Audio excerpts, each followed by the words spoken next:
오늘 하나님께서 우리들에게 주시는 말씀은 마태복음 22장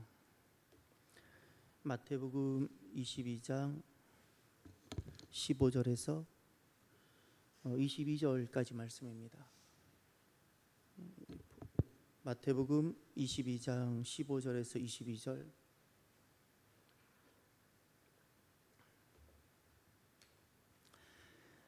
한 절씩 교독합니다. 이에 바리새인들이 가서 어떻게 하면 예수를 말의 올무에 걸리게 할까 상의하고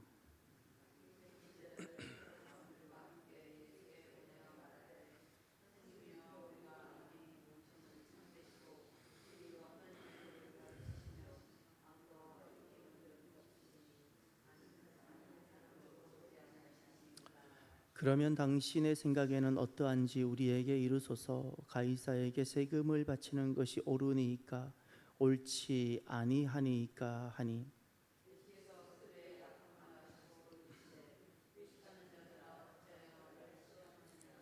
세금 낼 돈을 내게 보이라 하시니 데나리온 하나를 가져왔거늘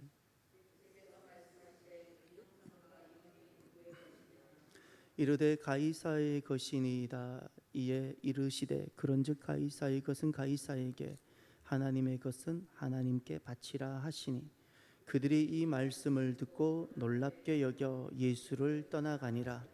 아멘. 예수님께서 예루살렘 성을 마지막 입성하신 후 그 동성과 그 사역을 보시면 먼저 입성 후 세 가지를 먼저 하십니다. 입성 시 하셨던 세 가지. 입성 시 하셨던 것이 입성 때 호산나의 찬양이 있었습니다. 두 번째, 성전 청결을 하셨습니다. 이게 세속화의 문제였죠.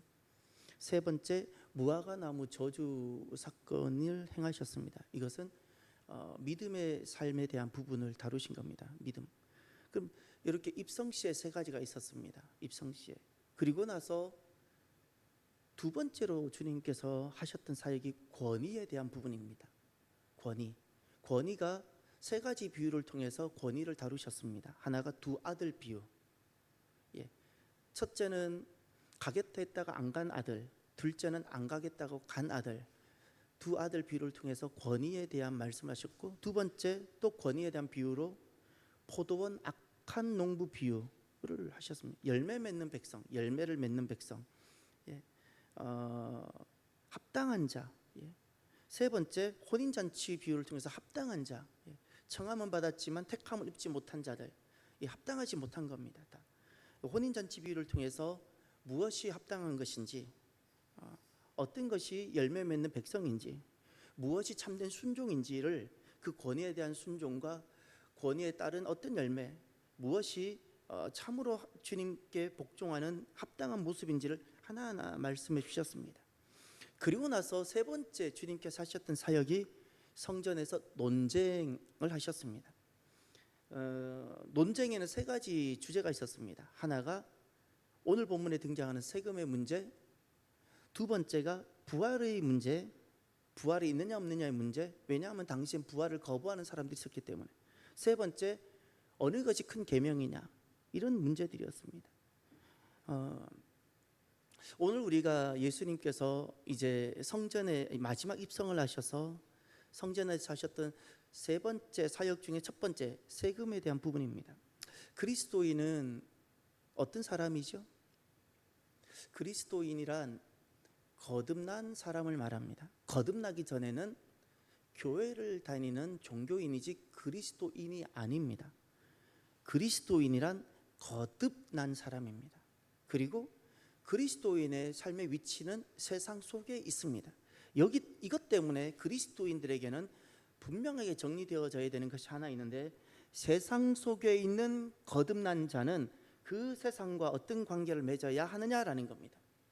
거듭나지 않으면 이 문제는 전혀 생기지 않습니다. 갈등이 생기지 않습니다. 그러나 거듭나면 분명히 나는 세상에 있는데 천국에 가버리면 전혀 문제가 안 됩니다. 그런데 거듭난 자가 세상에 있게 되어지면 그때부터 갈등과 긴장이 발생되어집니다. 세상과 관계에서 갈등과 긴장이 겪어야 이것이 진짜 그리스도인입니다. 당시 이스라엘 백성들에게는 예수님께서 이 땅에 계실 때 4개 분파가 있었습니다. 하나가 세상과의 관계를 맺어가는 방식으로 하나가 에세네파가 있었습니다. 이 에세네파라는 것은 세상을 등지고 금욕적인 생활을 하면서 사람이 없는 곳에 가서 세상이 보이지 않는, 저 악이 보이지 않는 그런 곳에 가서 그들은 공동체 생활을 하면서 자기 사유 재산을 포기하고 공동체 생활을 하면서 살았던 분파가 있습니다. 거듭난 이스라엘 백성인데 나는 세상과 어떤 관계를 맺어야 되는가? 그들의 선택은 세상과의 결별이었어요. 또 반대로 열혈당파가 있었습니다. 이들은 식칼이라고 표현을 했습니다. 몸에 칼을 품고 다니면서 반대로 이들은 무장 독립운동을 한 사람들입니다. 똑같은 이스라엘 사람들인데 반대로 이들은 적극적으로 세상 속에 들어가서 세상 정치에 들어가고 세상 정부의 칼을 가지고 세상 정부의 사람들을 찌르고 그리고 그렇게 했던 사람들입니다. 세 번째, 이번에는 신분으로 2가지가 나눕니다. 첫 번째는 세상과의 관계에서 위치에 따라서 에세네파냐 열혈당파냐. 두 번째는 신분으로 나눠질 수 있습니다. 또 2가지로 나눠질 수 있습니다. 하나가 평신도 그룹입니다. 이것을 바리새파입니다. 바리새인들은 요즘으로 말하면 아무도 거기에는 제사장 그룹이 없습니다. 제사장 그룹은 바리새파에 참여하지 않습니다. 바리새파 운동에 참여하지 않았습니다. 평신도들 중에서 하나님 뜻을 따르고 계명을 지키고자 일어났던 경건주의 운동이 있었습니다. 그들이 바리새파였습니다. 바리새파. 또 하나가 사두개파가 있었습니다. 이것은 사도계 후손들로서 제사장 그룹들입니다. 제사장 그룹들. 이들은 사두개파들은 그들은 이스라엘이라는 정체를 가지고 사두개파로 살아갔어요. 세상 속에서. 바리새파는 이스라엘이라는 정체성을 가지고 바리새파로 살아갔습니다. 그리고 열혈당파는 이스라엘이라는 정체성을 가지고 그들은 칼을 가지고 무장을 하면서 싸웠습니다. 실제로. 또 에세네파는 이스라엘이라는 정체성을 가지고 세상과 결별하고 살았습니다.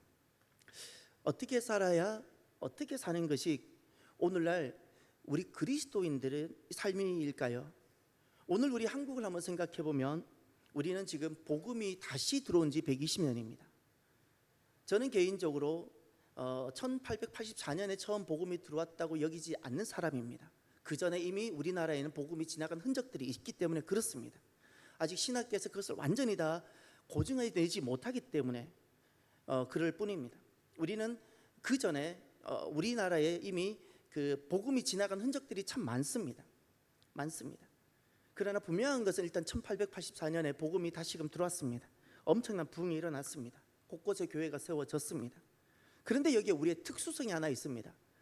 우리 민족은 이스라엘과 상황이, 삶의 자리가 너무 다릅니다.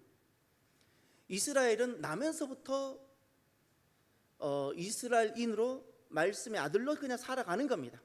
나면서부터. 그런데 우리는 태어났더니 아버지는 유교인이고 어머니는 불교인이고, 나가면 다 무속이고 샤머니즘이고, 아프면 무당을 부르고, 이런 문화 속에 우리는 교회가 들어온 겁니다. 다시 말해서 우리는 불신앙의 토대 위에 세워진 교회였습니다. 기본적으로 배타적인 겁니다. 복음에 대해서 배타적이고, 한국교회의 특성은 아직도 한국은 선교지의 특성을 그대로 가지고 있습니다. 이렇게 120년이 흐르고 이제는 세계를 선교하는 제2의 선교국임에도 불구하고 아직도 한국이라는 사회 속에는 교회에 대한 적대적인 것이 많습니다. 교회에 대한 핍박들이 있습니다. 복음에 대한 제한을 하고자 합니다. 이것이 선교지의 모습들인데 이런 모습들이 우리들 안에 있습니다. 이제는 학교에 가보면 반기독교적 교육을 공공연하게 그것이 마치 의처럼, 그것이 참된 교육인 것처럼, 진리인 것처럼 가르치는 시대입니다. 이런 시대 속에 그리스도인은, 거듭난 사람은 한국이라는 이 땅 속에, 세상 속에 어떻게 살아야 할까요? 오늘 본문에 보면 바리새인이 등장합니다. 15절을 보십시오. 이에 바리새인들이 가서 어떻게 하면 예수를 말의 올무에 걸리게 할까 상의하고. 바리새인들은 누구입니까? 바리새인들은 귀한 사람들입니다. 그분들은 참 귀한 분들입니다. 세상 속에서 그래도 하나님의 말씀과 하나님의 법대로 살아가보자 몸부림을 친 사람들입니다. 귀한 분들입니다. 경건 운동을 한 사람들입니다. 이들의 가장 큰 특징은 이겁니다. 세상 속에 있지만 세상에 동화되지 아니하고 세상으로부터 구별되려고 한 사람들. 그래서 바리새라 할 때 그 파리스라는 것은 구별짓다라는 뜻입니다. 세상에 있지만 세상에 동화되지 않고 세속화되지 않고 하나님의 백성이라는 분명한 정체성을 가지고 한번 살아보자는 겁니다. 살아보자는 겁니다. 얼마나 귀합니까? 그런데 지금 놀랍게도 그 바리새인들이 예수님이 걸림이 되고 있습니다. 이게 중요한 겁니다. 그렇게 경건 운동을 합니다. 너무 박수를 쳐야 됩니다. 세상에 있지만 세상에 동화되지 않으려고 합니다. 박수를 쳐드려야 됩니다. 하나님 말씀대로 살아가 보려고 결단한 사람들입니다. 진짜 박수를 쳐야 되고 우리도 그 길 가야 됩니다. 그런데 바리새인들에게 있어서 한 가지 문제가 있습니다. 모든 바리새인은 그렇진 않았지만 예수님을 따르는 바리새인들이 있었지만 상당수의 많은 바리새인들이 예수라는 이름이 걸림돌이 됐습니다. 예수님이 받아들여지지 않습니다. 그래 오늘 본문에도 보면 예수를 말의 올무에 걸리게 할까 상의했다 말합니다. 예수님을 올무에 걸리게 하고 싶은 겁니다. 인생은 무엇으로 분류가 될까요? 일반적으로 사람들은 이렇게 생각하더라고요. 자산으로 인생을 분류합니다. 저 사람은 부자야, 가난한 자야. 차를 타고 가는 걸 보고 왜 사람들은 이렇게 차에 집착할까 생각을 해봤더니 결국 그거예요. 좋은 차를 타고 다니면 저 사람은 괜찮은 부자야. 이렇게 사람들은 자산을 가지고 분류하는 습성이 있기 때문에 결국 그래요. 또 하나, 사람은 지식으로 분류를 해요. 지식으로. 저 사람은 어디를 나왔어? 저 사람은 학위가 뭐야? 저 사람은 고졸이야. 지식으로 분류하는 것도 있어요. 또 외모로도 분류해요. 여러분, 인생은 무엇으로 분류될까요? 예수입니다. 예수입니다. 세상은 저마다 세상 나름대로 분류를 하기도 할 수 있습니다. 자산으로 분류할 수도 있어요. 지식으로 분류할 수 있어요. 그러나 진짜 인생은 예수로 분류되어집니다.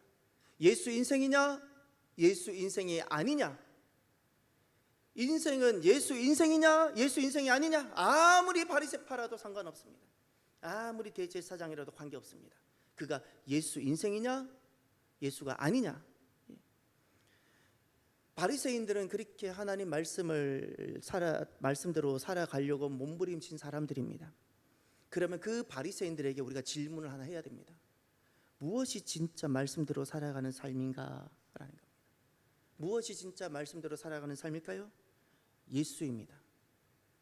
예수님을 따르고 예수님 말씀에 내가 순복하고 예수님이 말씀하시면 아무 조건 없이 이해할 수 있어야 됩니다. 예수님을 따르는 삶이 말씀대로 살아가는 삶입니다. 바리새인들은 세상에 있지만 세상으로부터 구별되고 동화되지 않고 세속화되지 않고 구별되고 그렇게 살아가려고 했던 경건운동한 사람들입니다. 질문을 또 해볼까요? 무엇이 진짜 세상에 있지만 세상에 동화되지 않고 구별된 삶일까요? 예수입니다. 예수를 따르는 삶.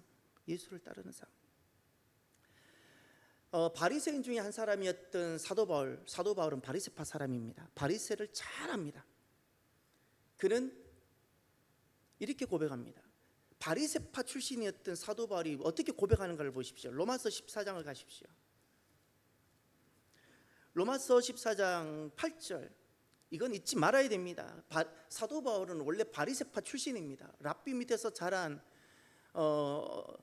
세속화로부터 구별되고 그 경건 운동을 했던 실천적인 사람이었습니다. 그는 이렇게 고백을 합니다. 로마서 14장 8절. 우리가 살아도 주를 위하여 살고 죽어도 주를 위하여 죽나니 그러므로 사나 죽으나 우리가 주의 것이로다.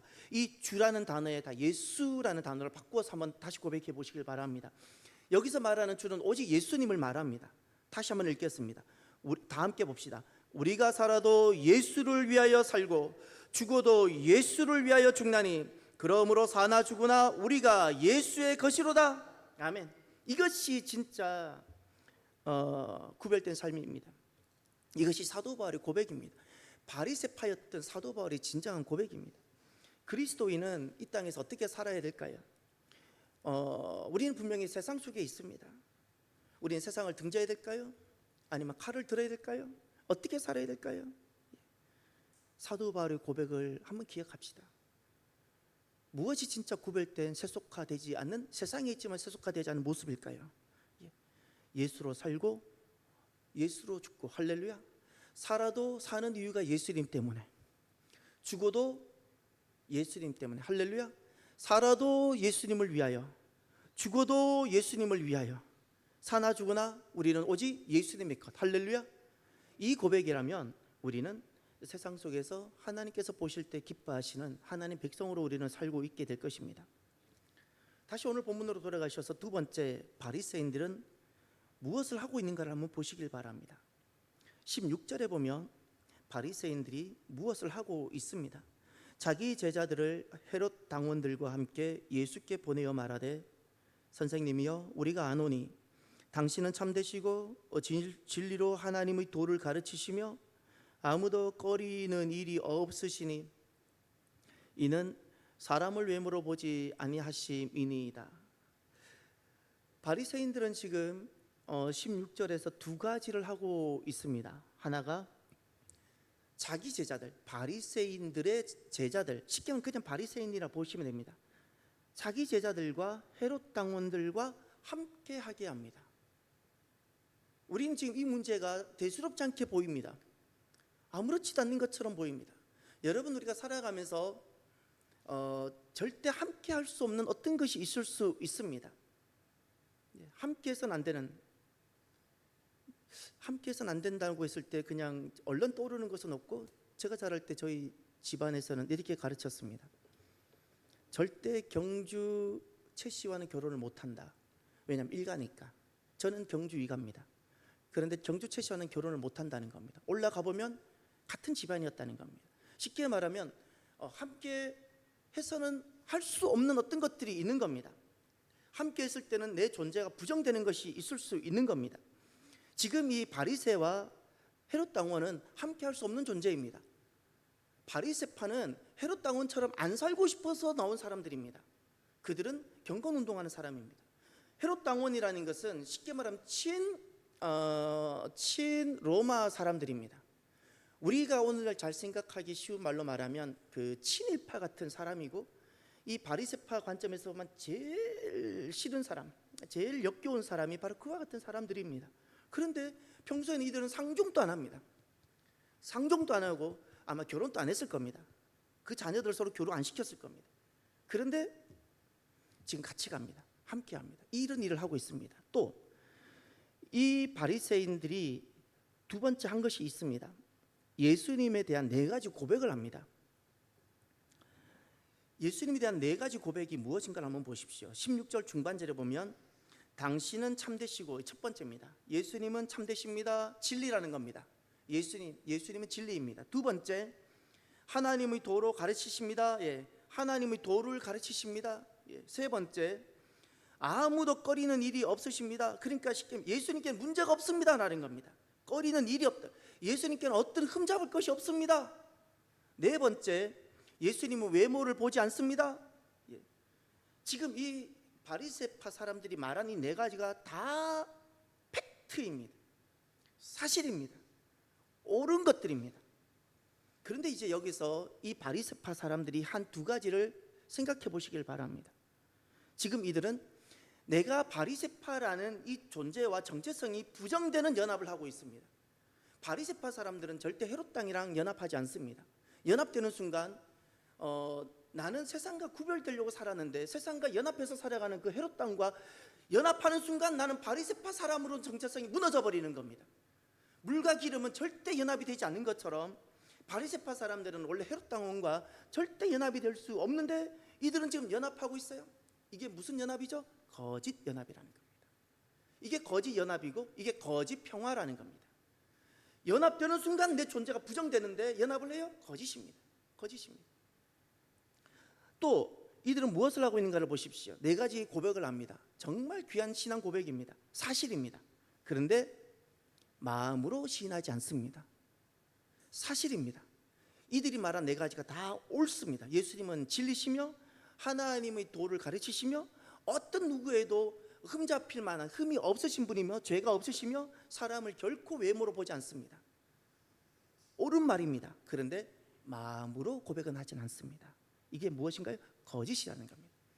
입술로 아무리 화려하게 이야기할지라도 내 마음으로 동의하지 않고 마음으로 시인하지 않는 것을 무엇이라 부르는가? 거짓이라 부르는 겁니다. 그것을 위선이라 말하는 겁니다.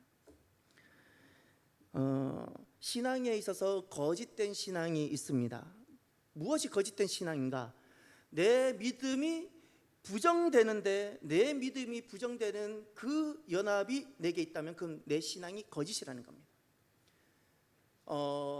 어떤 것과 연합이 되는 순간 그 연합 대상이 신앙을 부정하는 대상이라면 내가 만약에 그 부정의 대상과 내가 연합하는 순간 실은 내 믿음이 거짓이라는 겁니다. 내 믿음이 진짜 살아있고 내 믿음이 생명이라면 내 믿음이 진짜 생명이라면 죽을지언정 연합하지 않는, 함께하지 않는 것이 있습니다. 함께하는 순간 내 존재가 없어지는 것이기 때문에 그렇습니다. 내 믿음이 또 마음으로 시인하지 못하는 것이 거짓 신앙입니다. 그래서 하나님은 항상 우리의 마음을 보시는 겁니다. 마음을. 여러분, 우리가 어떻게 살아야 할까요? 그리스도인들은 이 땅에서 어떻게 살아야 할까요? 세상 속에서 신앙을 지켜가는 길을 걸어가기를 바랍니다. 바리새인들은 세상 속에서 그렇게 구별되게 신앙을 지켜가 보려고 했지만 지금 그들은 연합할 수 없는 연합을 합니다. 연합되는 순간 자기 신앙이 부정되는 건데 그런 그 길을 걸어가고 있습니다. 여러분, 신앙을 지켜가야 된다는 것은 잊지 마십시오. 연합해서는 아니 되는, 함께해서는 결코 함께할 수 없는 것이 있습니다. 그것으로부터 나를 지켜가서 내 마음으로부터 신앙을 지켜가는, 이루어가는 그 길을 걸어가게 되기를 바랍니다. 세 번째, 17절부터 보시면 이번에는 바리새인들이 무엇을 말하고 있습니다. 그러면 당신의 생각에는 어떠한지 우리에게 이르소서. 가이사에게 세금을 바치는 것이 옳으니까 옳지 아니하니까 하니. 지금 바리새인들이 무엇을 말하고 있죠? 가이사에게 세금 바치는 문제를 가지고 옳습니까 옳지 않습니까? 라고 말하고 있습니다. 가이사는 누구고 무엇이죠? 라틴어 로마에서는 가이사를 케사르라고 발음합니다. 그것을 영어로는 시저라 발음하고 성경에는 그것을 가이사라고 표현하고 있습니다. 케사르, 시저, 가이사가 다 같은 표현입니다. 가이사는 로마 통치권자의 수장입니다. 절대 권력자입니다. 1인자입니다. 1인자. 가이사 전에는 삼두 정치도 있었고 원로원 정치도 있었지만 가이사로부터는 그냥 1인 통치 체제입니다. 유대인에게는 아픔이 하나 있었는데 그것이 이 성경이 기록되고 또 예수님이 계실 때 로마라는 정부로부터 식민 지배를 당하고 있는 상황이었습니다. 이것이 그들에게는 아픔입니다. 로마 지배를 받고 있었습니다. 쉽게 말하면 그들에게는, 유대인에게는 누가 왕인가? 가이사가 왕인 겁니다. 로마 정부 통치를 받아야 됩니다. 그래서 이 가이사라는 것은 로마 정부의 상징이고 정권의 상징입니다. 지금 이 바리새인들이 예수님께 무엇을 질문을 했냐면 가이사에게 세금을 바쳐야 됩니까? 말아야 됩니까? 이것이 왜 질문거리가 될까요? 딜레마입니다. 이 질문 자체가 딜레마입니다. 이렇게 대답해도 문제가 되고 저렇게 대답해도 문제가 되는 것을 던졌습니다. 자, 왜 딜레마인가를 생각해 보십시오. 첫 번째, 가이사에게 세금을 바쳐라 하면 반민족자가 됩니다. 민족을 배반한 사람. 지금 우리는 이 로마로부터 자유하고 독립하고자 그렇게 몸부림을 치는데 로마에게 세금을 바쳐라 그러면 반민족주의자가 되는 겁니다.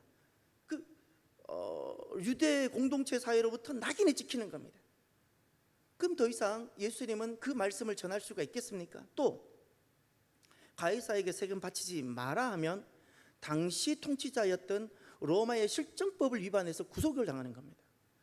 이렇게 해도 문제가 되고 저렇게 해도 문제가 되는 이 문제를 딱 던졌습니다. 이제 예수님의 답변을 보시길 바랍니다. 두 가지를 답변하십니다. 두 가지. 이 질문에 예수님은 두 가지를 말씀하셨습니다. 먼저 18절, 여기 한 가지가 나옵니다. 예수께서 그들의 악함을 아시고 이르시되 외식하는 자들아 어찌하여 나를 시험하느냐. 아멘. 예수님의 첫 번째 답변이 그겁니다. 참 악하구나. 참 악하구나. 하나님이 보셨을 때 선하기를 바랍니다. 우리는 존재적으로 선할 수 없지만 하나님이 보셨을 때 착하고 충성된 종이 되시기를 바랍니다. 이들이 왜 악할까요? 왜 하나님은 이들을 보셨을 때 바리새인들인데 경건운동하는 사람들인데 하나님의 법대로 한번 살아가 보자는 건데 세상에서 세상에 동화되지 않고 세상과 구별되게 한번 살아가 보자는 건데 왜 악할까요? 왜 악할까요? 여기 보면 두 가지를 말씀하셨어요. 외식하는 자들아 그랬죠. 외식하는 자들아. 외식하고 있기 때문에 악하다 말씀하셨어요. 외식하고 있어요. 겉으로는 너무나도 세상과 구별되게 살아가는 것 같고 겉으로는 너무나도 하나님의 법대로 한번 살아가 보려고 하는 것 같지만 그 마음은 그렇지 않다는 겁니다. 마음은 여전히 세상을 흠모하고 세상의 번영을 추구하고 하나님의 영광이 아니라 내 개인의 행복, 하나님의 그 목적의 성취가 아니라 내 개인의 소원 성취, 그게 외식입니다. 외식입니다. 외식. 믿는 척한 겁니다. 그래서 악하구나 말씀합니다. 그게 악한 겁니다. 내 입으로 고백하는 신앙 고백과 실제로 내 마음이 일치가 안 되고 있는 겁니다. 내 마음이 하나님은 마음을 보시는데. 그리고 또 하나 보십시오. 왜 악하다고 말씀하셨는가? 어찌하여 나를 시험하느냐. 그 시험에다가 유혹이라고 적어 놓으시고요. 이 유혹이라는 말은 넘어지게 하다는 겁니다. 너는 왜 사람을 넘어지게 하느냐라는 겁니다. 왜 넘어지게 하느냐? 왜 이렇게 말을 해도 문제가 되고 저렇게 답변해도 문제가 되는 것을 던져서 왜 사람을 다 덫에 걸리게 하느냐는 거예요. 사람을 세워야지. 다 사람 자빠지게 하고 넘어지게 하고 악하구나. 사랑하는 성도 여러분, 하나님이 보셨을 때 착하고 충성된 종으로 살아가는 저와 여러분이 되기를 바랍니다. 하나님 보셨을 때 착했으면 좋겠습니다. 저는 그 톱이라는 단어를 참 사랑하고 좋아합니다. 보시기에 좋았더라. 우리는 다 죄인이지만 하나님은 사랑하는 사람이 있습니다. 하나님 너무나도 기뻐하는 이들이 있습니다. 토부가 있습니다. 저와 여러분들이 하나님을 너무나도 사랑하고 하나님 보셨을 때 보시기에 좋았더라 인생이 되기를 축복합니다. 두 번째 예수님 답변 하나 있습니다. 처음엔 악하구나 라고 말씀하셨습니다. 그리고 19절부터 보시면 예수님은 한 가지를 말씀하셨습니다. 세금 낼 돈을 내게 보이라 하시니 데나리온 하나를 가져왔거늘. 데나리온에다가 은전이라 적어 놓으시고요. 은전입니다. 그 밑에 나눠줘 보면 은전이라고 적혀져 있죠. 노동자 하루 품삯입니다. 그리고 20절을 보시면 예수께서 말씀하시되 이 형상과 이 글이 누구의 것이냐? 그 데나리온에 누구의 형상이 있었는가니 이런 겁니다. 혹시 여러분 이런 동전을 보셨습니까? 이런 동전인데 조그만한 우리나라 한 500원짜리보다 좀 작은 동전인데 사람이 측면으로 딱 이렇게 측면으로 이렇게 반 잘려서 마치 월계수에 이렇게 있는 것 같은 요런 그런 측면에 그 서구 남자 모습이 요 두상까지 이렇게 있는 동전 모양을 한번 본 적 있습니까? 그림이 들어가 있는 것, 그게 바로 가이사 동전입니다. 가이사 동전. 그래서 21절을 보십시오. 20절에 이 형상과 이 글이 누구의 것이냐 그랬을 때 21절 이르되 가이사의 것이니이다. 이에 이르시되, 그리고 하신 말씀이 요겁니다. 다 같이 읽어볼까요? 그런즉 가이사의 것은 가이사에게, 하나님의 것은 하나님께 바치라. 아멘. 예수님께서 하셨던 두 번째 말씀이 이겁니다. 가이사의 것은 가이사에게, 하나님의 것은 하나님께. 할렐루야. 이것이 예수님의 두 번째 답변입니다. 첫 번째는 악하구나, 두 번째는 가이사의 것은 가이사에게, 하나님의 것은 하나님에게. 우리가 예수님의 이 말씀을 통해서 우리 또 첫 번째 우리가 드렸던 질문을 해볼까요? 거듭난 사람들은 세상 속에서 어떻게 살아야 할까요? 어떻게 사는 것이 착하고 충성된 모습일까요? 에세네파처럼 세상을 등지고 세상이 하나도 보이지 않는, 세상에 이 악과 허물이 보이지 않는 저기 깊은 산 속에 들어가서 사는 것이 그리스도인의 삶일까요? 아니면 그 열혈당원처럼 무기를 들고 그 세상 정부에 잘못하고 있는 그런 부분들을 칼을 들고 찌르고 함께 투쟁하고 싸우는 것이, 그 길을 가는 것이 거듭난 그리스도인들의 길일까요? 도대체 어떤 길이 거듭난 그리스도인들이 살아야 되는 삶일까요? 주님께서 하셨던 이 말씀에 우리가 귀를 기울였으면 좋겠습니다. 가이사의 것은 가이사에게, 하나님의 것은 하나님에게. 가이사의 것이라는 것은 세상 정부를 말합니다. 하나님의 것이라는 것은 하나님 영적 정부, 하나님의 나라를 말합니다. 그리스도인은 중요한 정체성이 있습니다. 무엇인가 하면 두 나라 시민입니다. 우리는 두 나라 시민으로 살아갑니다. 거듭난 순간 이 땅을 부정하지도 않고 이 땅 속에서 하나님 나라 시민으로 살아가는 겁니다. 그래서 거듭나는 순간 그리스도인들은 두 가지 신분을 갖게 됩니다. 기존에 있었던 세상 나라의 국민으로, 또 하나는 하나님 나라 시민으로. 할렐루야. 대학 시절에 저는 CCC 사역을 하고 활동을 했습니다. 사역이 대단히 많습니다. 대단히 많습니다. 신학대학원 시절에 그 바쁜데 정말 신학대학원 과제도 많고 정말 짬이 없습니다. 그런데 엄청난 사역을 해야 되는 선교사 파송 연구에 사역을 했습니다. 어느 것도 만만치 않습니다. 두 가지 공통점이 다 있습니다. 정오 때 밥 먹지 않고 먼저 와서 기도하고, 막 CCC는 캠퍼스에서 늘 전도하고 순모임하고 또 양육하고 금요일마다 금요 채플하고 너무 사역이 많습니다. 너무 많습니다. CCC맨들은 어떻게 대학 생활하는가?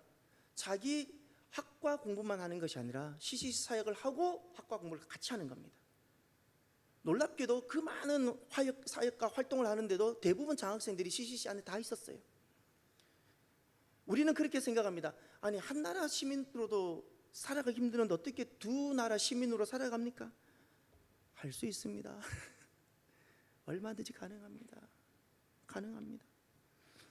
우리는 두 나라 시민으로 자원해서 즐겁게 살아갑니다. 저를 따라해 주십시오. 세상 정부, 영적 정부, 이 두 정부를 우리는 충성되게 다 우리는 마땅히 해야 될 일을 하는 겁니다. 왜 우리가 이 두 그 시민으로 살아가는가? 하나가 세상 정부도 영적인 정부도 이 땅에 세워져 가고 있는 이 하나님 나라도 둘 다 하나님의 통치 아래 있기 때문입니다. 우리 신앙 고백이 그것입니다. 우리는 이 세상은 장차 주님이 오시고 이 세상은 다 멸망할 곳이지만 그럼에도 불구하고 지금 이곳은 누가 통치하고 계시다고요? 하나님. 우리 신앙 고백이 이와 같은 겁니다. 그래서 하나님께서 이 모든 세상을 통치하고 다스리고 계시기 때문에 아직도 여전히 악은 있는 곳은 맞지만, 악이 있지만 세상 정부든 영적인 정부든 영적인 정부, 그것이 바로 하나님 나라의 그림자인 교회를 말하고 하나님 백성들을 말합니다. 하나님의 통치 아래에 있기 때문입니다. 두 번째, 우리가 어떻게 살아야 되냐고요? 하나님의 통치가 세상 곳곳에 다 있는데 우리는 이런 고백을 갖고 세상 정부를 보고 하나님 나라 정부를 봅니다. 세상 정부는 어떤 하나님으로부터 부여받은 사명이 있는가? 영적인 정부와 사명이 다르고 골이 다릅니다. 세상 정부는 인간 보존이 목적입니다. 보존입니다. 그러니까 악으로부터 지켜내는 겁니다. 그래서 세상 정부의 첫 번째가 안보입니다. 안보, 경제가 아닙니다. 안보고 두 번째가 경제입니다. 이런 일을 잘하라고 정치하는 겁니다. 그리고 다음 세대를 잘 길러내기 위해서 교육하는 겁니다. 세상 정부의 사명은, 하나님으로부터 부여받은 사명은 인간 보존이 목적이고, 그래서 하나님은 세상 정부에 칼을 주셨습니다. 칼. 영적 정부에게 하나님 주시는 사명은 인간 구원이 목적입니다. 그리고 여기에는 칼을 주신 것이 아니라 말씀과 성령을 주셨습니다. 말씀과 성령을 주셨습니다. 우리는 칼을 들지 않습니다. 칼을 들었으면 예수님은 십자가 지지 않으시고 7군단이나 더 되는 천군천사 불러서 그 로마군과 그 헤롯 당원을 다 쓸어버렸을 겁니다. 하나님의 방법과 구원은 그렇게 이루어지지 않습니다. 하나님께서 영적 정부에 주신 하나님의 방편은 말씀과 성령입니다. 할렐루야. 우리에게 필요한 것은 성령의 검입니다. 성령의 검. 왜냐하면 말씀과 성령이 사람을 구원하지 칼이 사람을 구원해내지 못합니다. 칼이 구원해내지 못합니다. 그래서 우리는 인간 구원의 목적을 가지고 부름받은 존재가 영적 정부. 그래서 우리는 두 가지 시민으로 살아가는 겁니다. 인간을 보존하기 위해서 삶을 살아가고, 인간의 보존과 인간의 유익을 위해서 우리 삶을 자원해서 희생하며 살아가고, 인간의 구원을 위해서 우리는 적극적으로 순교를 마다하지 아니하고 살아가고, 세상의 유익과 인간 보존을 위해서, 인간 구원을 위해서 우리는 자발적으로 이렇게 복종하는 겁니다. 그리스도인들이 나라와의 관계를 어떻게 맺어야 되냐고요? 가이사의 것이 있고 하나님의 것이 있죠. 잊지 마십시오. 나라를 많이 사랑하십시오. 저는 자주 생각합니다. 저는 북한을 자주 생각합니다. 이북을 많이 생각합니다. 우리 남한이 어떻게 이렇게 많이 60년대, 50년대, 60년대 부흥이 됐냐고요? 이북에 있는 성도들이 내려왔기 때문에 그렇습니다. 이북에 있는 성도들이 피난 왔어. 이북이 어떻게 됐냐고요? 나라가 보존받지 못하니까 교회가 없어졌잖아요. 마음 아프잖아요. 그 땅 다시 회복해야 되잖아요. 그리스도인들은 어떻게 살아가냐고요? 정말 그리스도인이면요, 순서가 바뀝니다. 거듭나기 전에는 내 가정이 1순위입니다. 다 내 가정 위해서 살아가고 내 자녀 위해 살아가고. 근데 거듭나고 나면 하나님 나라가 들어오면서 이 나라가 하나님 나라와 하나님을 통해서 복을 받는 나라가 되었으면, 이 마음이 쑥 들어오는 겁니다. 그래서 전에는 구하지 않던 나라를 위해서 기도하게 되는 겁니다. 나라를 위해서, 땅을 위해서. 여러분, 나라를 사랑하시고요, 이 나라가 하나님의 은혜로 복이 되고 적과 꿀이 흐르는 나라가 될 수 있도록 기도하십시오. 이것이 그리스도인이 이렇게 살아가는 겁니다. 교회는 절대 절간처럼 산속에 들어가지 않습니다. 교회는 세상 속에 있습니다. 빛과 소금이 되라고요. 두 번째가 빛과 소금의 길입니다. 하나가 그 세상을 정말로 내것 희생하며 살아가는 삶이고, 두 번째는 빛과 소금이 되라고 말씀하셨습니다. 이것이 세상과의 관계입니다. 세상과의 관계. 빛이 되고 소금이 되는 것은 두 가지 방법이 다릅니다. 빛은 그들에게 희망이 되는 거고 그들에게 소망이 되는 것입니다. 소금이라는 것은 내 희생을 통해서 그들이 사는 겁니다. 교회는 이 땅에서 반드시 빛이 되어져야 되고, 교회 때문에 우리가 사는구나를 보여줘야 되는 겁니다. 우리 한국 역사가, 근대사가 교회 때문에 사는 역사예요. 교회 때문에 이 민족이 살았고 복을 받았구나, 이게 빛인 겁니다. 소금이라는 것은 우리가 희생해서 그들이 살게 되어져야 돼요. 교회는 절대 우리가 살려고 하면 안 됩니다. 우리는 죄송하지만 죽을 각오가 되어져 있어야 돼요. 죽을 각오가 되어 있지 아니하면 미안하지만 그리스도인의 삶은 부족합니다. 소금이라는 것은 내가 죽는 것이거든요. 교회는 내가 희생하는 존재. 그래서 저들을 살려내는 겁니다.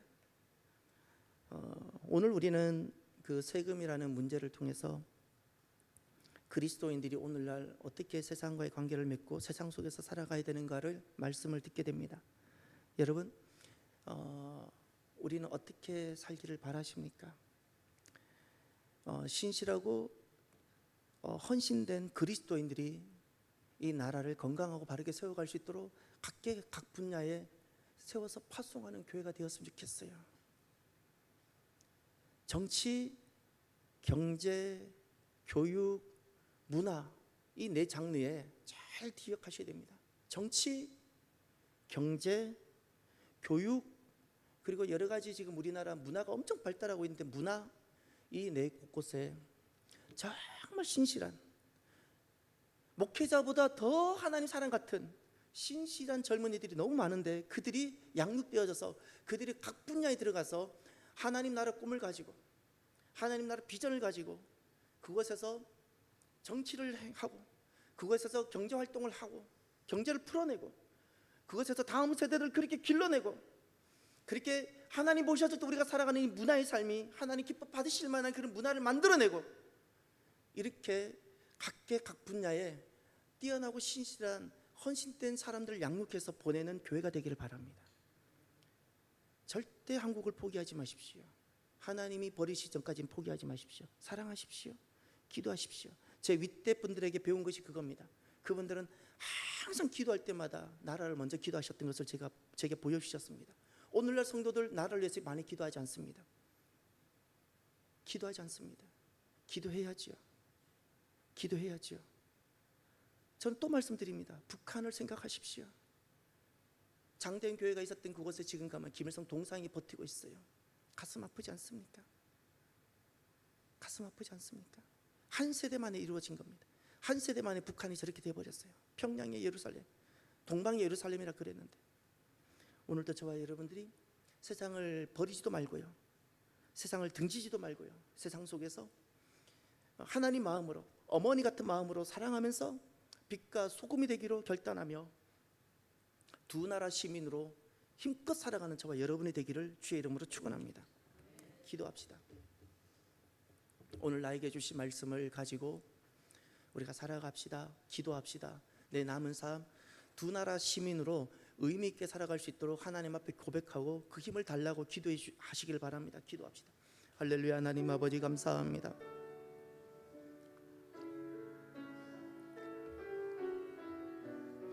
하나님 감사합니다. 하나님 감사합니다. 거듭난 자가들이 되게 하여 주셔서 너무나도 감사합니다. 우리가 이 세상에서 어떻게 살아야 할까요? 어떤 포지션을 가지고 살아야 할까요? 하나님, 우리는 두 나라 시민으로 분명한 정체성을 가지고 어느 나라도 포기하지 아니하고 어느 나라도 포기하지 아니하고 하나님 아버지, 우리가 살아가는 우리들, 하나님 나라를 사랑하며 그 나라가 바르게 살아갈 수 있도록 각 분야에 신실하고 헌신된 하나님 사람들을 파송하며 하나님 아버지, 빛과 소금으로 하나님 살아가는 우리들이 주여 되게 하여 주시옵소서. 세상과의 관계에서 지혜롭지 못했던 모든 것들을 용서하여 주시며 세상을 살리기 위하여 교회가 희생하고 헌신하는 우리들이 주여 되게 하옵소서. 교회가 저들을 살리기 위해서 손해보는 것을 하나님 마다하지 않은 우리들이 주여 되게 하옵소서.